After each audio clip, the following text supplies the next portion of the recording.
মুর্শিদাবাদের জঙ্গি আশ্রয়ের পিছনে জড়িত বিধায়ক সাংসদরা শাসক দলকে আক্রমণ, জেলা বিজেপি নেতৃত্বের পাসপোর্ট, আধার কার্ড, ভোটার কার্ড জাল হচ্ছে।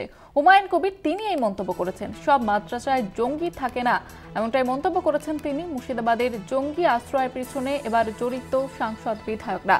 আমাদের সঙ্গে টেলিফোন লাইনে রয়েছে প্রতিনিধি, আমরা কথা বলার চেষ্টা করব তার সঙ্গে। মুর্শিদাবাদের জঙ্গি আশ্রয়ের পিছনে এবার জড়িত সাংসদ এবং বিধায়করা। হুমায়ুন কবির তিনি এমনটাই মন্তব্য করেছেন। আপনাদের প্রথমেই শোনাবো তার মন্তব্য। আমি কেন্দ্র সরকারকে চিঠি লিখছি, স্বরাষ্ট্র দপ্তরের মন্ত্রী অমিত শাহজিকেও বলবো, এই জেলার কোন নেতা মন্ত্রী পর্যন্ত যেন বাদ না থাকে। অনেক গ্রাম সভা নেতা আছে, আমি নিজে দায়িত্ব নিয়ে লিস্ট নিয়ে আমি জমা দিব।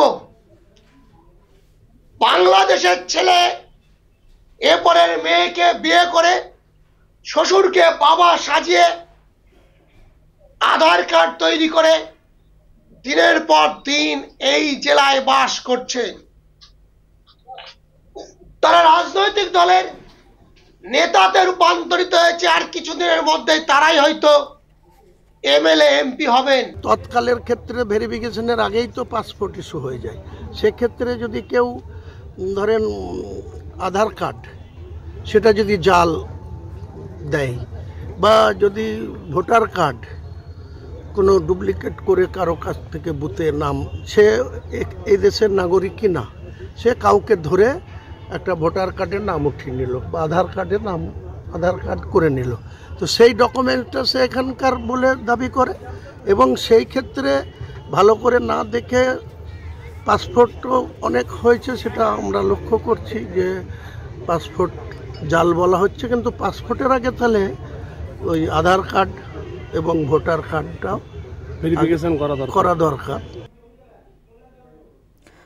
আপনারা শুনলেন হুমায়ুন কবির তিনি এই মন্তব্য করেছেন এবং তারপরে আবারও বিতর্ক শুরু হয়েছে। আমাদের সঙ্গে টেলিফোন লাইনে রয়েছে প্রতিনিধি কল্যাণ চন্দ্র। কল্যাণ, রাজনৈতিক মহল কি বলছে হুমায়ুন কবিরের এই মন্তব্য ঘিরে? দেখো, হুমায়ুন কবির যেটা বলছেন যে হুমায়ুন কবিরের দাবি, ভরতপুরের তৃণমূল বিধায়ক, যে জেলায় পাসপোর্ট জাল তৈরি হচ্ছে, আধার কার্ড ভোটার কার্ডও তৈরি হচ্ছে, এবং অনেক সময় দেখা যাচ্ছে যে বাংলাদেশি যারা তারা এখানে এসে বিয়ে করছেন বা তাদের যারা আত্মীয় রয়েছেন সেখানে এসে অনেক সময় আধার কার্ড ভোটার কার্ড বানিয়ে নিচ্ছে এবং পাসপোর্টও বানিয়ে নিচ্ছে, যার ফলস্বরূপ যে জঙ্গি দুজনকে ধরা হয়েছে হরিয়ার পাড়ার, এবং পাশাপাশি আব্বাস আলী এবং মিনারুল, এদের তিনজন প্রত্যেকেরই কিন্তু বাংলাদেশে বাড়ি এবং তাদের আধার কার্ড ভোটার কার্ড এবং জাল পাসপোর্টও রয়েছে। যার ফলে এই যে ঘটনা ঘটছে, যার ফলে কিন্তু এখানে পাসপোর্ট যেমন তৈরি হচ্ছে, আধার কার্ড ভোটার কার্ড তৈরি হচ্ছে, এটা হুমায়ুনের দাবি। পাশাপাশি হুমায়ুনের দাবি যে সমস্ত মাদ্রাসা রয়েছে সেখানে সবাই যে জঙ্গি থাকে এরকমটা নয়। এই বক্তব্যের পরিপ্রেক্ষিতে কিন্তু আজকে জেলা বিজেপি সভাপতি সাকারব সরকার তিনি দাবি করেছেন যে জেলায় যে সমস্ত জঙ্গিদের পাওয়া যাচ্ছে এবং জঙ্গিদের আশ্রয় নিচ্ছে, তাদের পেছনে কিন্তু রাজনৈতিক নেতাদের মদত রয়েছে, আশ্রয় রয়েছে। কারণ হিসেবে তিনি বলছেন যেটা, যে প্রত্যেক যে রাজনৈতিক যারা জনপ্রতিনিধি রয়েছে সেটা যে কোনো দলেরই হোক, প্রত্যেকের বিরুদ্ধে তদন্ত করা উচিত। কারণ হিসেবে তিনি দর্শিয়েছেন যে গত 2001 সালে কংগ্রেসের এক নেতা গ্রেফতার হয়েছিল আইএসএস চর হিসেবে, এবং আরো 4-5 জন তারা অ্যারেস্ট হয়েছিল। যার ফলে কিন্তু এইভাবে যারা জঙ্গি এবং আশ্রয় নিচ্ছে, এবং এই জেলায় বিশেষ করে মুর্শিদাবাদ জেলায় সীমান্তবর্তী এলাকা যে মুর্শিদাবাদ জেলা, সেখানে যারা আশ্রয় নিচ্ছে তাদের পেছনে কিন্তু যারা জনপ্রতিনিধি, সেটা পঞ্চায়েত স্তর থেকে এমপি পর্যন্ত, অর্থাৎ তার মধ্যে এখানে এমএলএও থাকছেন এবং আরো সব রয়েছেন যারা জনপ্রতিনিধি, তাদের কিন্তু মদত রয়েছে বলে দাবি করছেন এবং তাদের বিরুদ্ধে তার তদন্ত হওয়া উচিত। এরকমই বিস্ফোরক দাবি করেছেন জেলা বিজেপি সভাপতি সাকারব সরকার।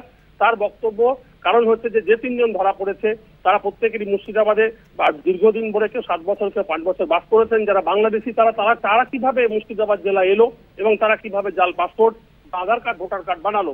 যদি পাসপোর্টের বিষয়টা কেন্দ্র সরকার দেখে, কিন্তু সাকারবের বক্তব্য যে তার আধার কার্ড ভোটার কার্ড তৈরি হচ্ছে স্থানীয় এলাকা থেকে, সুতরাং পাসপোর্ট দিতে বাধ্য, কারণ তার ডকুমেন্ট যদি সব ঠিক থাকে।